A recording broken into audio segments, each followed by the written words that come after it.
Welcome to the Widowed Mom Podcast, Episode 20, Cognitive Bias and Widowhood. Welcome to the Widowed Mom Podcast, the only podcast that offers a proven process to help you work through your grief, to grow, evolve, and create a future you can truly look forward to. Here's your host, Master Certified Life Coach, Grief Expert, Widow, and Mom, Krista St-Germain. Hey there. Welcome back to the podcast. Got something super useful for you this week. We're going to talk about cognitive bias and what you need to know. If that's a term you've never heard before, don't worry. I'm going to explain it to you, break it down. It's all going to make sense. You're going to see how it's playing out in your life, and you probably don't even know that it's happening. But I want you to understand it because I want you to be able to put it to good use and make it work for you instead of against you. Because my guess is that it's working against you right now, and you don't know that yet. So I'm going to teach you all about it. So before we do that, though, I'm going to read a listener review. We are ticking up there. My goal, I've told you before, I want 1 million widows to listen to this podcast. And considering there are 11 point so many widows out there, over 11.5 million of us, I think that's a reasonable goal. So my next baby goal is to get 200 reviews on the podcast, not just ratings. I'm talking Apple Podcasts, 200 reviews. So if you listen in Spotify, this really isn't relevant.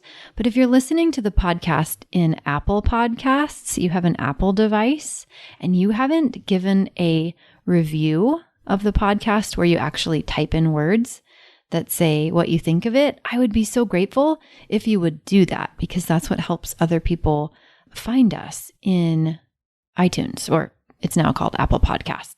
So this review that I want to read today is from a woman named Barbara, and the title of her review is So Soothing. And she wrote, I'm not a widow, but have gone through a difficult divorce and have grieved the end of a 26-year marriage, along with the ramifications for the rest of the family. And I find the content that Krista offers through this podcast, as well as emails I receive from her, very soothing and inspiring. Love her calm voice and loving energy. Thank you, Barbara. And if any of you just got a little bristly that someone came here to listen to this podcast because of divorce, I know sometimes that really can cause interesting reactions among widows. I want you to know, Barbara, I think it's amazing. Grief is the natural response to loss. Grief is not just the natural response to loss as it relates to death. It's not specific to death. It's loss. So I am so glad that what I'm offering you is helping you through your loss, even though it's different than the loss of some of the other listeners, right? And honestly, everyone's loss is different. That's why grief is such a unique experience. But I'm glad it could be useful to you. So that's great. Okay, let's talk about cognitive bias. I wonder, first of all, if you've ever heard the term cognitive bias. This is an important concept to know because it's altering everything you see and experience in the world. So here's what's happening in your brain. There is so much data, raw data in the world that it would be impossible for the human brain to absorb and process all of it. So we have to have some ways to deal with that, right? We can't have our brain be on overload and basically run out of processing space, right? So it cannot process all of what's happening in the world, and it has to have a way of deciding what data in the world is relevant to us so that it knows what to worry about, what to process. And it does this with something called the reticular activating system. I like to think of the reticular activating system as a bouncer at a nightclub. All right? Now, get that image in your mind, right? The bouncer is out there at the nightclub. It's deciding who gets to go into the club and who doesn't. It's filtering, right? It's filtering who gets in, who has to stay out. Our brain does this too. So think about a time where you have been keenly aware of something that is new. So, like for me, when my daughter started playing volleyball was not in my conscious awareness until my daughter started playing it. I didn't play volleyball. I was never interested in volleyball. I didn't pay attention to volleyball at all. But when my daughter started developing an interest in it, all of a sudden, I became very aware of volleyball.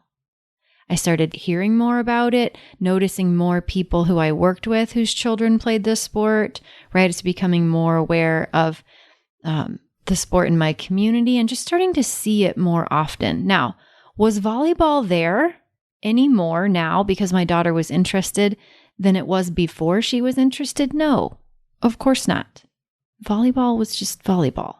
But now my brain was looking for volleyball because I had sent the message that it was important. I was paying attention. It's the same reason why you can hear your name in a crowded room, right? You hear white noise, someone says your name, you perk up. Or the last time you bought a car.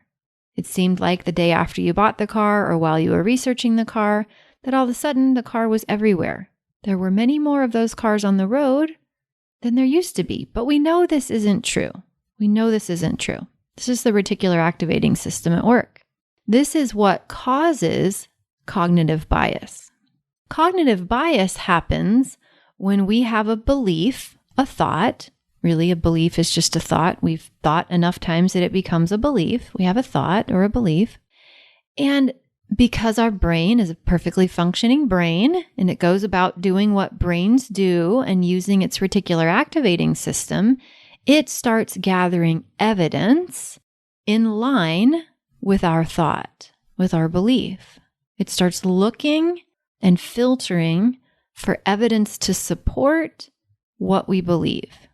Maybe you've had someone in your life who you just didn't like, and your thought about them was that, they were inconsiderate. And so then what you probably began to notice is that you saw a whole lot of inconsiderate behavior from that person. In fact, what you may not have realized is that your brain was likely blocking behavior that wasn't inconsiderate from you. It was filtering it out.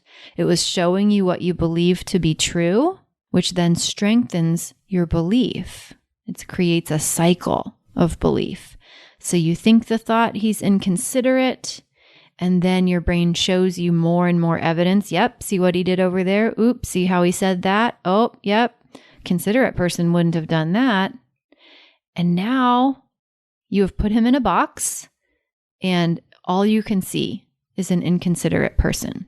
Meanwhile, right under your nose, he could be doing some things that actually are quite considerate, but you can't see them because of the reticular activating system, right? So the bias develops cognitively.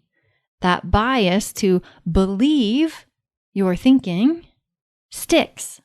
So I want to talk about how this can impact you as a widow in some specific ways that I see my life coaching widow clients being impacted by this.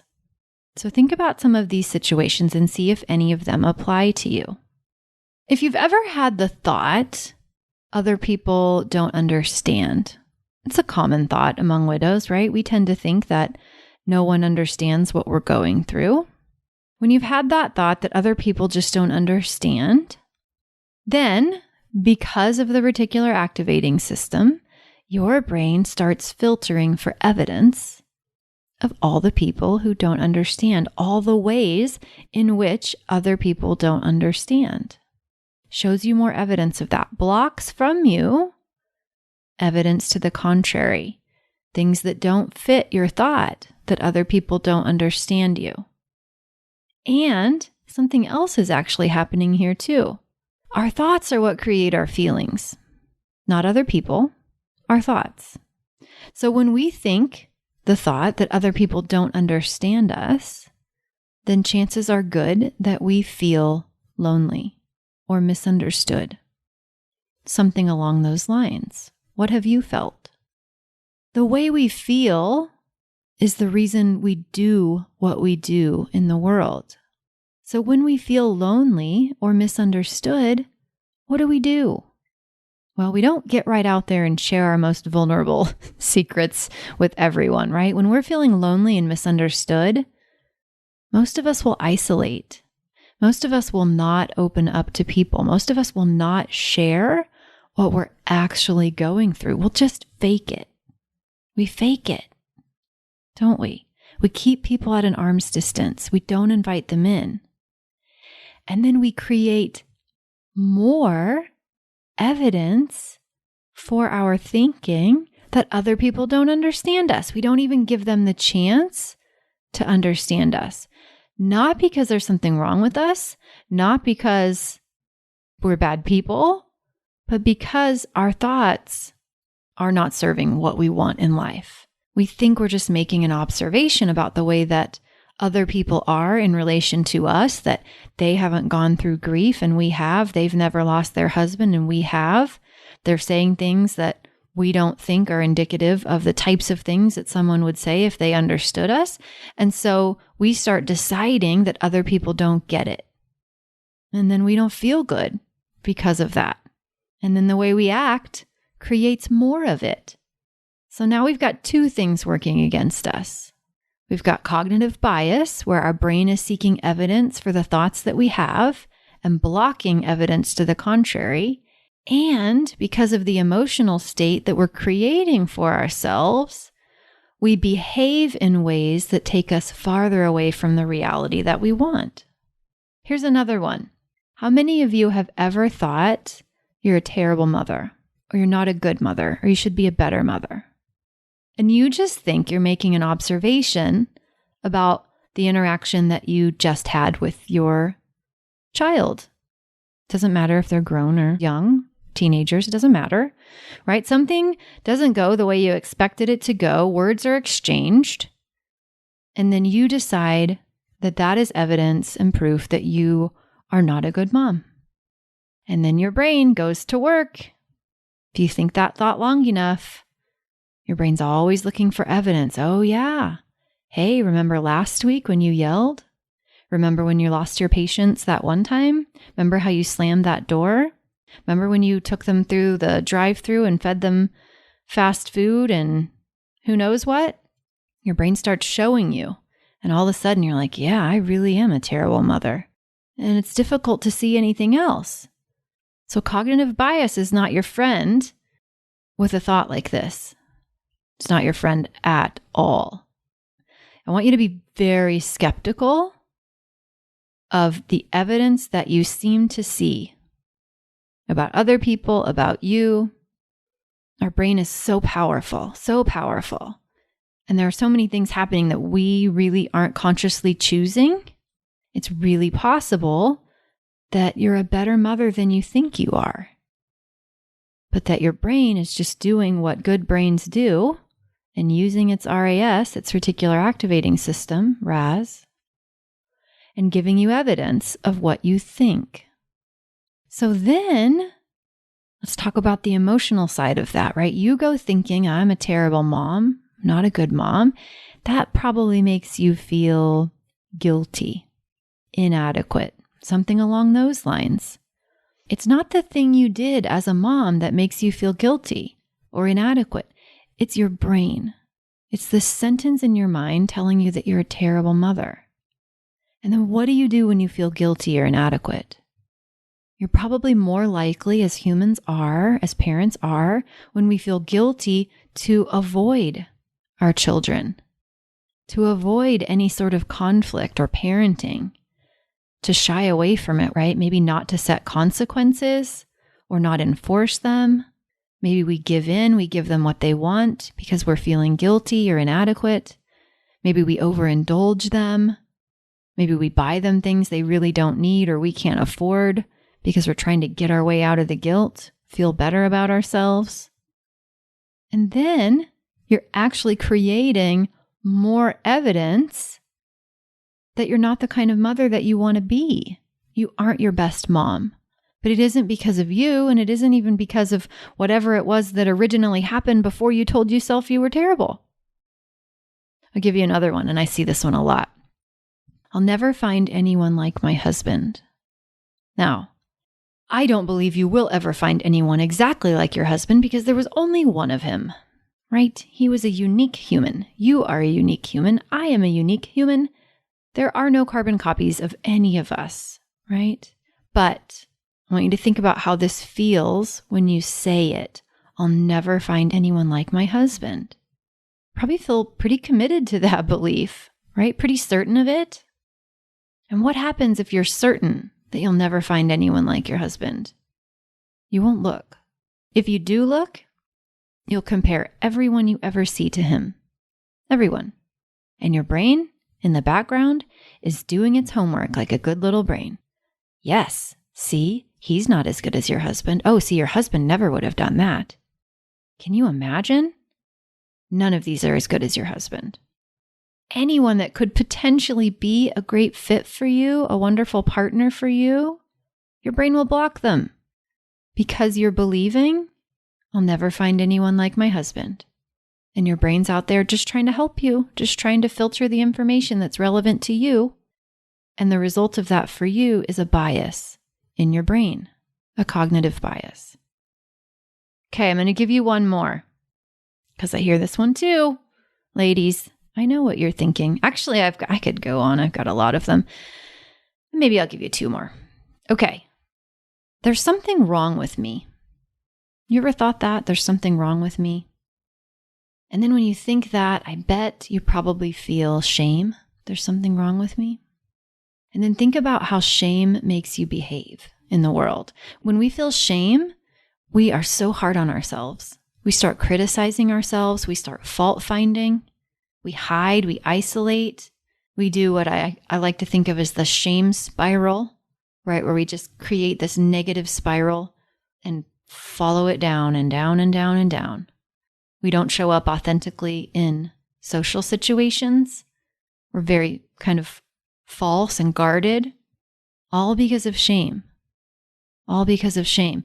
And shame is just caused by our thought that there's something wrong with us. And we actually create that with our brain, right? And then again, the Raz in the background doing its thing. Oh yeah, there's something wrong with you. Remember what you did over here? Look, you can't even do that simple thing. There's definitely something wrong with you. Well, if there wasn't something wrong with you, I bet you could have probably done that already, but you can't, right? It will just continue to show you. How about, I really will end on this one. Being a widow is hard. Now, if we got all the widows in the world in the room, I bet a lot of them would agree that being a widow is hard. Doesn't matter. It's not the point. We could all find the truth in that. But knowing how the brain's filtering system works, is that a way you want to think? I propose no. Unless your follow-on thought is being a widow is hard and I'm up for it, or being a widow is hard and I'm harder, right? Unless you have a really powerful, empowering follow-up thought. But otherwise, a thought like that, being a widow is hard, how does it feel to you? Think it. Being a widow is hard. It feels kind of overwhelming and depressing and struggling to come up with the word. I feel like a pressure in my chest. It feels heavy. Being a widow is hard. And then how do we show up in the world when we feel that way? We don't take productive action from overwhelm. We overcomplicate things. We spin around. We make things harder on ourselves, don't we? And all the while, our brain in the background, hey, this is hard. Oh, remember when you used to do this together? That was easier then, wasn't it? But now you got to do it by yourself, and this is hard. And all this is hard, and this is hard. And oh, by the way, other people don't understand me. There's something wrong with me. I'm a terrible mother. And I'll never find anyone like my husband. These are the things that are going on in the unsupervised brain that most of us are walking around with. These are the things that my mentor always says, an unsupervised mind is like a toddler running around with a knife. It doesn't mean to hurt anything, but you better watch out. It's going to do some damage. You need to manage it. right? I like to think about it as an unsupervised toddler with a Sharpie marker as opposed to a knife. It feels a little less frightening to me, but I think it's the same concept, right? We are all walking around and we're thinking these thoughts and we're not really understanding how powerful our brain's filtering system is and how easy it is for our brain to find evidence of what we're looking for and how consistently we can literally not see what is in front of our face because our brain is working. It is filtering as it was designed. It needs to be efficient. That's why it has a filtering system. So I want you to just give yourself permission to start noticing how the thoughts you're thinking are coloring your world. The thoughts you're thinking have created a bias of the way that you see yourself, the way that you see your life, the way that you see other people in the world. Not because there's anything wrong with you, not because I want you to blame yourself for it, because I want you to see how powerful your brain is so that you can develop a healthy level of skepticism. And you can start deciding, are these things that I'm allowing my unsupervised brain to find evidence for, are they serving me? Are they useful to me? I'm going to say they aren't. All right? Going to say they aren't. That's why cognitive bias is such an incredibly important concept for widows to understand. Because if you want to create something other than more evidence of what you're already thinking, you're gonna have to change your thoughts. That's a process. It requires work. This is what I do with coaching, right? I help my clients identify what's working and what's not, mostly what they're choosing unconsciously, and then make some conscious decisions and do the work of actually believing what they want to believe, even when they don't, so that their brain will start finding evidence for that. And then they will start creating consciously and on purpose. And instead of believing that they're a terrible mother, which actually makes them a less amazing mother, believing that they're an amazing mother, which makes them show up in their children's lives and be exactly the kind of mother, more of the kind of mother that they want to be, right? Stop believing there's something wrong with them, or that being a widow is hard, or other people don't understand them, or any of those things that just seem like observations that hold us down, that we're holding ourselves down by thinking and believing. All right? That is cognitive bias in a nutshell. Hope you enjoyed it. It was useful. And hey, I record these a little bit ahead of time, so I'm working right now on my new small group coaching program. But if that's something you're interested in, it will have rolled out probably by the time you hear this. So if you're interested, you can send me an email, check the show notes. We will get you all of the details. There's an application process to work with me in this small group. Not everybody's going to be, it's not going to be right for everyone, right? Nothing to be afraid of to apply, though. If it's something that you're interested in, if you really do want to see transformation in your life and you want to figure out how to make tools like this work for you and actually apply them, then that's what we're going to do in this small group. 6 months of transformation and new chapters of life that we can actually look forward to. All right. Remember, I love you. You've got this. And I'll see you on the next episode. Take care. Bye-bye. If you like what you've been hearing on this podcast and want to create a future you can truly get excited about even after the loss of your spouse, I invite you to join my Mom Goes On coaching program. It's small group coaching just for widowed moms like you, where I'll help you figure out what's holding you back and give you the tools and support you need so you can move forward with confidence. Please don't settle for a new normal that's less than what you deserve. Go to coachingwithkrista.com and click Work With Me for details and next steps. I can't wait to meet you.